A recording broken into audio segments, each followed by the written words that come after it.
Hello, third graders. Welcome to our note taking today on the Midwest region. You should have just completed your video lesson learning about the land, the water, and the climate of the Midwest. And now we're going to take some notes to summarize and review. So let's go ahead and start with, first of all, make sure you have your Midwest region notes. And then we're going to start with the landforms of the Midwest.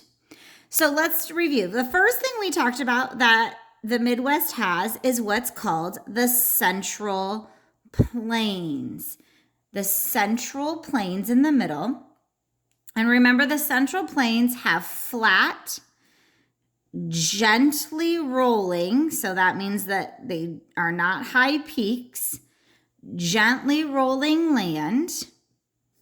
There are few trees and those prairie grasses.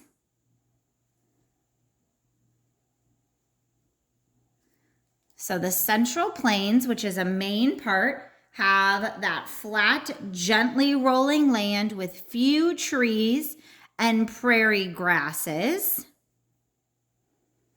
And it also has, and I'm going to put a little star by this, it also has very fertile soil, meaning that it is excellent for growing crops.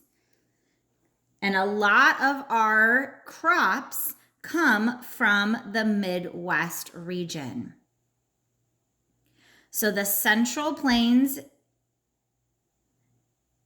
has flat, gently rolling land, few trees with those prairie grasses and fertile soil.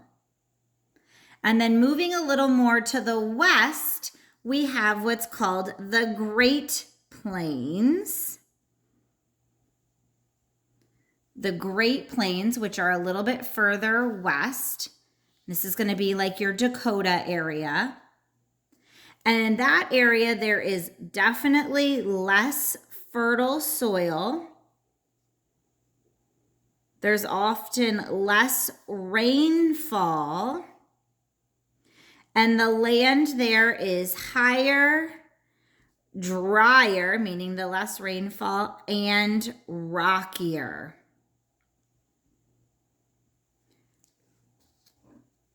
So the Dakota area would be part of those Great Plains. And that land there is less fertile. There is less rainfall.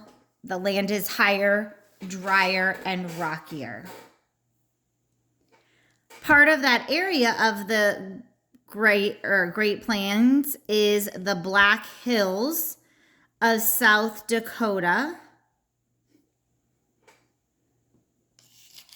And also the Badlands, which are basically a useless piece of land. You can't grow crops there. There's no one that can really live there. The land just is rocky and tough to live on.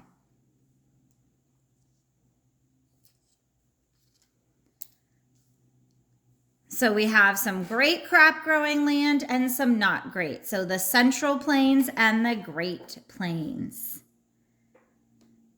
All right, let's go ahead and move on to the water of the Midwest. So we read about some of the rivers that are in the Midwest and the lakes.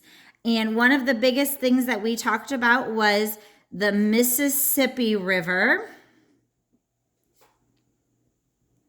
and the Missouri River. And both of those rivers have what we call those tributaries or smaller rivers that flow into them.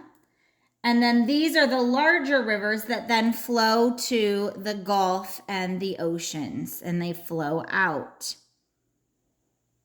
And most cities have developed along these waterways because that was a way of transporting goods. 4 of the 5 Great Lakes, which we talked about when we did our map, are in the Midwest. And those would be Lake Superior, Lake Erie,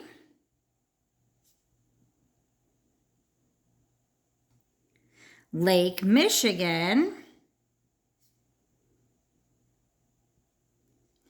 and Lake Huron. So Lake Superior, Lake Erie, Lake Michigan, and Lake Huron, 4 of the 5 Great Lakes. And remember, they are 1/5 of all the fresh water on Earth. So we have a lot of fresh water right near us. Another important thing that we talked about with the waterways were the locks and the Soo locks, to be specific, where the boats have to go into these channels and be raised or lowered to go into the next lake, because the lakes are of different depths and elevations. So the boat comes into the lock.